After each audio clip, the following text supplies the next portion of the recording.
Please subscribe to the Natural Health official YouTube channel and hit on bell icon for daily updates. Thank you. बिस्मिल्लाहिर्रहमानिर्रहीम, अस्सलाम वालेकुम viewers. आप देख रहे हैं natural health official YouTube channel और मैं हूं आपका होस्ट, आपका दोस्त इरफान पाशा।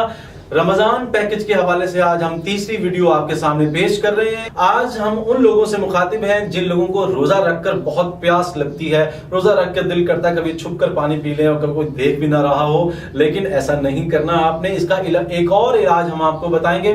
ऐसा इलाज आपको बताएंगे कि सहरी के वक्त आप एक मशरूब पिए और सारा दिन आपको प्यास नहीं लगेगी।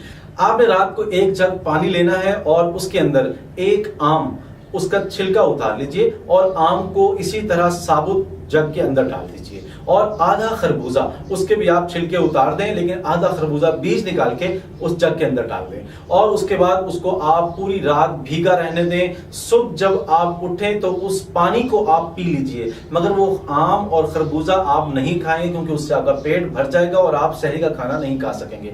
तो आप सिर्फ पानी पिए। उस पानी को पी लेने से आप खुद देखेंगे कि सारा दिन आपको कतन कोई प्यास नहीं लगी है। नाज़रीन, ये बात जो आपसे कर रहे हैं ये बड़ी जबरदस्त और बड़ी मुफीद बात है। अगर आप चाहते हैं कि आप रोजा बड़े सुकून से गुजारें तो आप इस टिप को आजमा कर देखें। आजमाइश शर्त है। अगर आपको इस टिप के आजमाने के बाद लगे कि हमारी बात बिल्कुल दुरुस्त है तो हमारी इस वीडियो को जरूर लाइक कर दीजिएगा और हमारे चैनल को सब्सक्राइब कर दीजिएगा। अगर हमारी बात ठीक है तो फिर सिर्फ आप तक क्यों रहे, इसे आपके दोस्तों तक भी पहुंचना चाहिए। तो इसे रमजान से पहले सबको शेयर कर दीजिए ताकि आपके सारे दोस्त इस टिप से मुस्तफीद हो सके। इसलिए कि रोजे हैं गर्मियों के और प्यास तो लगेगी लाजमी, लेकिन इस टिप के बाद प्यास कभी नहीं लगेगी आपको। उम्मीद करते हैं आपको हमारी ये वीडियो पसंद आई है। अगर आपको वीडियो पसंद आई है तो कमेंट बॉक्स में इससे मुताल्लिक कमेंट जरूर कीजिएगा। इंशाल्लाह मिलते हैं अगले किसी वीडियो में। अल्लाह हाफिज।